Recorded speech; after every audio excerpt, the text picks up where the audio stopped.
Hi again, everybody. Welcome to Two Friends Talking Trends, a podcast about PR, marketing, and pretty much everything in the communications world. We're so glad you've joined us. For the first podcast, you had to listen to me blather on about my history and all my great experiences. And now I want to bring in my co-host, Pauline Bayron, to talk about hers. Pauline is an experienced marketer with decades of growth hacking experience.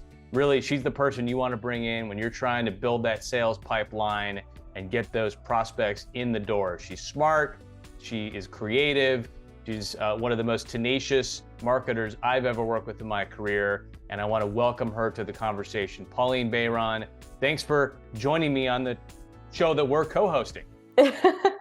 Thanks, Mike. That was really an amazing introduction. Wow, I'm honored. Absolutely. I meant every word of it. So let's dive into your career, Pauline, as a marketer. How did you start your career? Oh, that's a funny question. Thanks, Mike. I actually started my marketing journey when I was 14 years old, working in sales. So my parents, I grew up having a mom who has worked in sales her whole life, and my dad, who's an entrepreneur. So I always understood the value of customer excellence. And then I started, working in sales during like summer jobs and things like that. Then I realized that I really loved the people piece, like how you're going to like get that customer code cracked. And understanding consumer psychology. So that's kind of like what brought me to marketing, to really understand that consumer psychology, what goes behind a decision making, what goes behind you making a choice. And I think that's what marketing is all about. And that's why I'm fascinated with marketing, because, it's about you not only selling, but you're selling to the right person in the right way. So that's what I have since then. That's what I have been focusing on, just, working with marketing, sales. And I started college in PR, communications, and marketing. And I also hold an executive master's degree in marketing as well. And that's kind of like when my career started. Was that kind of what drew you to marketing, the creativity of it, the sort of having to crack that code, as you put it? Yes, absolutely. I mean, the same approach wouldn't work for everybody. So I knew I had to take on different approaches with each person. I knew the demographics was a really important thing. My job as a salesperson was not only to make sure that obviously I was selling and I was communicating, I was resonating, but also people were happy and they were going to come back. And that's the kind of marketing that I do, a marketing that people come back, that customers are happy, that customers, they see the value, that customers that are like, okay, I trust this company because they're telling me the truth and they're telling me what could really work for me. That's the kind of marketer that I am. And I think it comes from really understanding that customer, it has to be in the center of everything. This is really part of my my ethic as a marketer, and why I wake up every morning, how to find out what people think, what people want, and how to resonate the most with them that will benefit them. So out of all the types of marketing that you've been involved with in your long career, what do you consider kind of your niche and your bread and butter? Like, what's your go-to? Gosh, I've done so much within the marketing, space. I've worked for marketing agencies, working with different industries. I've worked for technology companies. I've worked in field marketing and events. And I honestly loved every single minute of my career. I've worked in product and direct to consumer. So I've had to, like I was telling you, Mike, I had to wear many, many hats in my career, which I absolutely love. And that's what you brought me to what today I feel like is what I'm the most passionate about, which is business to business and generating revenue, helping sales teams succeed, and really growing companies and really growing revenues and being really focused on data analysis. Like I was telling you before, marketing, it is to me a mix of data and people. So a mix of science and art. this is what marketing is. You really have to be really good how you resonate with your messaging. You have to really understand the consumer psychology behind it. But you also have to really make sure that, you know, you understand the market research. What are you doing with that data? What types of actions you're taking after you analyze something. So that's definitely my bread and butter. B2B, you know, data analysis and a really well done value proposition. So what is it about marketing and maybe specifically B2B that fascinates you the most? Yeah, it's kind of like that puzzle, right? Like you gotta solve that puzzle. It doesn't matter. Like I've seen a lot of people saying that, oh, you know, you've worked in that industry, you should stay in that industry because that's where you're expert. And not necessarily, because we're not selling to robots. So I think there's just like a lot of skills and a lot of ways that you can still sell to different industries, even though you haven't worked with industries before. So for example, at some point I shifted my career to healthcare and technology. I think was about 8 years ago, because I just wanted to do the type of marketing that would help, you know, the society, that would sell something that was important to companies, to people, help people be healthier, help people do better in, you know, in the technology world. We're solving a lot of problems out there for, you know, B2C and B2B clients. We're helping companies to be more social responsible. We're helping companies with DEI. We're helping companies with ESG efforts. So and also the healthcare space, right? Like you're helping people to be healthier, and you're helping a lot of the clients to support their employees wherever they are in life. And I think that's what drives me the most, like doing a marketing to B2B clients that are impactful to the world, to the society, to the community that we live in, and solving really that puzzle. Like, how do they think? What's important to them? Where are they? Like, what's that persona that we need to talk about? That's what fascinates me the most about marketing, and understanding if you're going to talk to somebody, if you're going to, you know, share your value proposition, you need to resonate with them in the best way possible. And that comes from understanding people. If you understand what's their next step in their careers, if you understand, you know, what do they do on LinkedIn versus what do they do on Facebook? What do they expect from LinkedIn? What do they expect from other channels? You would be able to provide such meaningful journey. It's not only about the selling itself, it's about you providing the most meaningful journey to that prospect or, you know, future client of yours. And that's what I'm all about. That's why I absolutely am passionate, obsessed with cracking the customer code, because each person is they have their own little code that you need to crack in each industry. Even though, let's suppose I'm talking to CHROs, that's my B2B personas, they're different because they also come from different industries, they come from different backgrounds.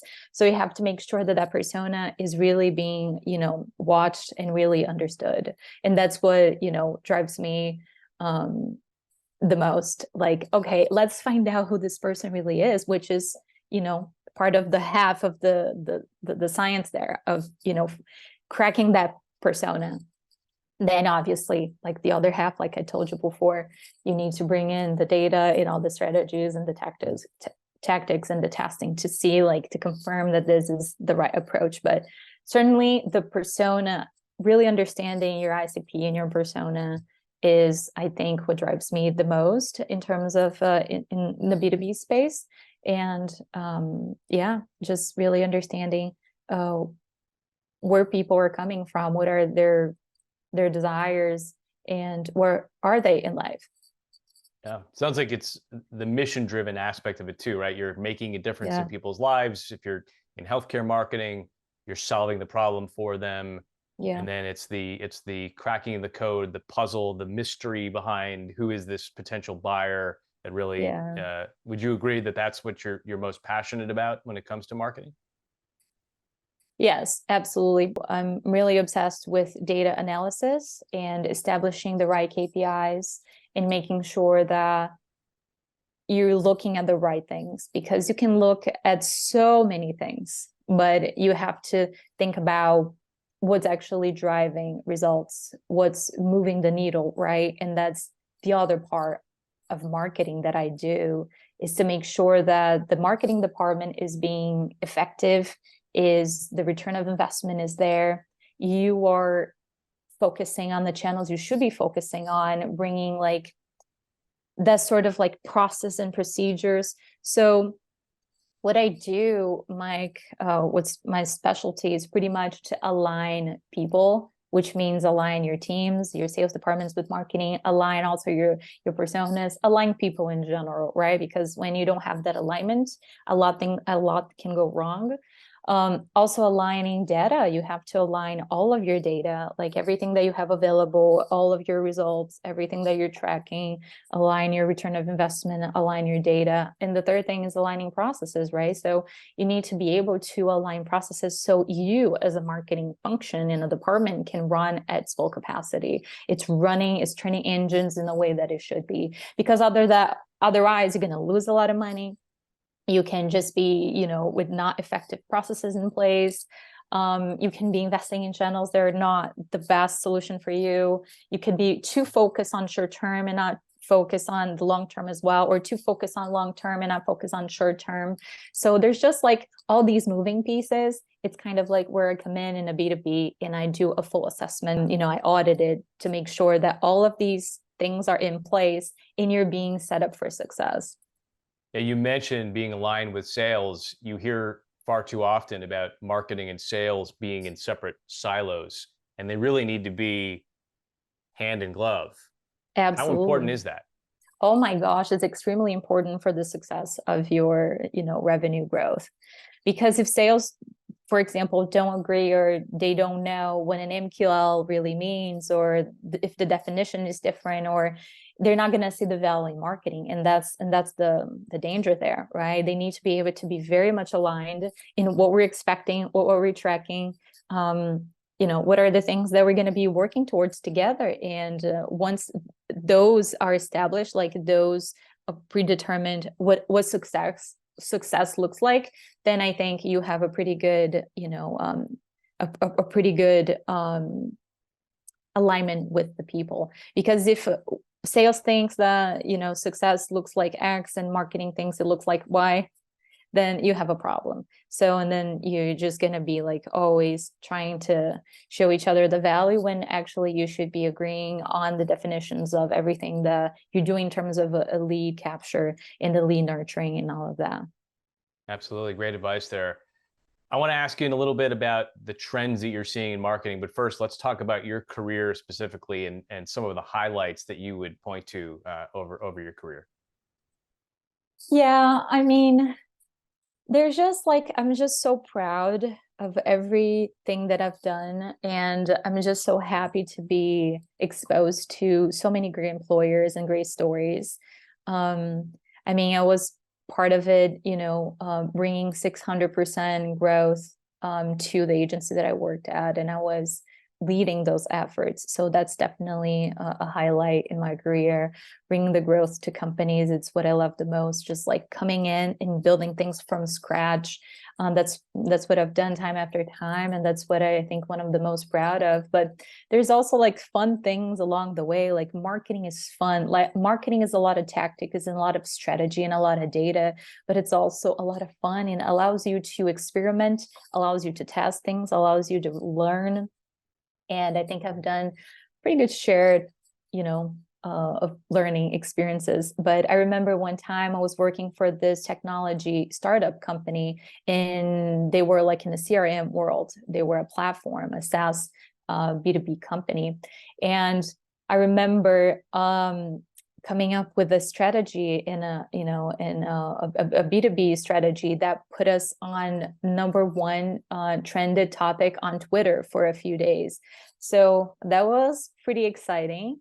Another thing, and I think obviously you as the PR expert would also enjoy to hear that. But another thing that I remember as being a highlight was me being able to avoid what could have been kind of like a PR in crisis, on TV and social media. And actually, I was able to turn things around and make it as in like a growing opportunity. Because after the incident where things were kind of like falling apart, information that wasn't accurate going on TV and online, I was able to turn things around, and the company actually saw a lot of more engagement and 17% growth in revenue afterwards. So just fun things. Like as a marketer, you have to be able to be ready to like any curveballs that, that's going to be thrown your way. You need to be able to think strategically fast. You need to be able to thrive under pressure, and you need to be able to get out of a situation in the best way possible that, it's going to bring, pretty good results. So not only you have to fix things, but you have to fix things and make some money on top of that for the company. So Yeah, these are all like fun stories that I have in my back pocket. Another highlight is that I used to love participating in marketing events. I was often called to be, a speaker or a moderator or just part of like the panelist group of people talking about a specific topic. I also have been, been involved in many fun, cool projects, which is teaching ChatGPT about marketing. So if you ask you guys, if you're listening in and you have like a very specific question about B2B marketing, I might have been the person who taught the artificial intelligence about that. So very cool. Another thing that was really cool in my career that I'm really proud of is to have worked for a Google company. It was just an amazing experience. I remember before I started college, Google was a company that was my dream to work for. And today I can say that I've been inside of Google's office and I've worked for a Google company, and they did offer to do my laundry. So we're all good. I love it. I love it. But there weren't all successes. There was also a lot of learnings, a lot of testing. But I do believe that the things that you're learning, oh, okay, this didn't work, that actually is helpful. You now is learning, okay, this didn't work, so maybe let's move on and do something else. But there was just like all of it. It has been an amazing journey. And that's why I'm still here. And that's why I still love, working with marketing, helping companies grow and helping departments to be more efficient, more effective, and generate more revenue. Yeah. Well, speaking from experience, having been on a team with you and candidly not knowing anything about marketing myself, because that's not my background, watching you implement all of the strategies when you came to the company where we worked and take things off and see incredible growth is it's a testament to your experience and your tenacity. So kudos to you for that. Thanks, Mike. Awesome. I love it. I do it like, obviously all of us want to get paid, right? But I do it for the passion, for sure. I do it because I see the impact that marketing has. And I see that like the impact of my work every single day. And that's really fulfilling. Absolutely. So let's talk about some of the trends that you're seeing now. You mentioned ChatGPT and the prevalence of AI in marketing. I suspect that's a trend that is only going to continue to grow. What are you seeing there? Yeah, that's for sure. Like I see a lot of the artificial intelligence and technology being a huge part of like how we do marketing these days. Not only by generating content and like scheduling things and helping like marketing teams to be more organized and with their tasks, but also in terms of the strategy itself, how we're able to use technology to reach people, right? And to be more mindful and to be more on point about our personas, and being part of that strategy, being part of that market research, and being part of that, gathering information. So I think it's a huge tool that it's going to come to stay. And right now, I think we're only at the tip of it, only at the beginning, but things are going to continue to go deeper and deeper. But the couple of trends that I actually wanted to mention is that, which makes me really happy. One of them is I've seen time after time marketing departments to be recognized as the flyer making departments, right? Like they're not necessarily part of the strategy and part of the growth in a lot of the companies. And I've seen this change, like a lot of the companies that, I've been in touch with, they now recognize that marketing is part of the big conversation, that somebody, the data analysis, the persona analysis, the strategy, the growth in the generating revenue, marketing, it has been included in these conversations. And I think it's a great trend to see grow. And it's a great thing to see that CEOs are not like, oh, we don't need marketing. Or, like I see now CEOs more and more understanding the value in how having a strong marketing and sales department connected can, change the game. So that's one trend that I'm super happy to see. And another trend is that at the same time that, we're being asked to sit at these tables to make decisions and talk about data and talk about success and talk about revenue and talk about growth, we're also have been asked as marketers to, okay, what can you offer right now? Like, what's the short-term game here?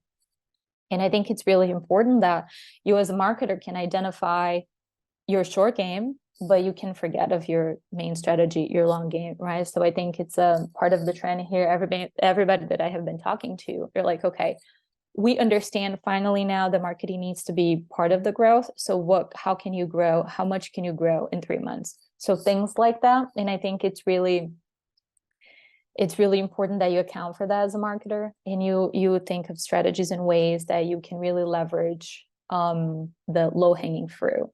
Like you said, Mike, like thought leadership and a marketing plan takes some time. Like some of the strategies like SEO, and you have your paid advertising, and you have your Google search, like all of these things will take some time for you to get the hang of it, for you to learn, for you to test, for you to see what works. But you also need to start thinking as a marketer now, how can I leverage the low-hanging fruit?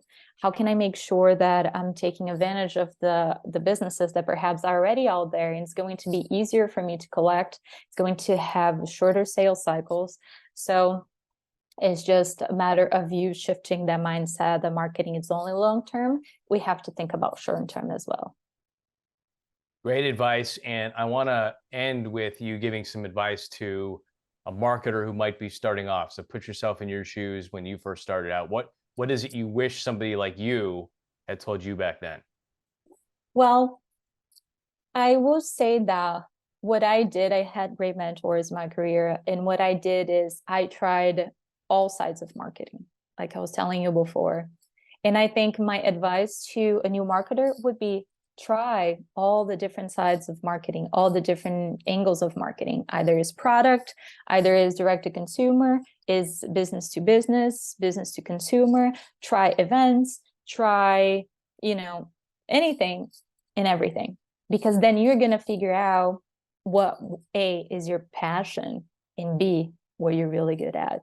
Once you find out where your passion is and what you're really good at, then you are going to go hard on that, and you're going to test, and you're going to explore, and you're going to, make sure that you're learning, because then that's when you become an expert. And then when you become an expert, then there is no competition. You're going to be on top of your game, and you're going to have a lot of good to offer to companies and to the world.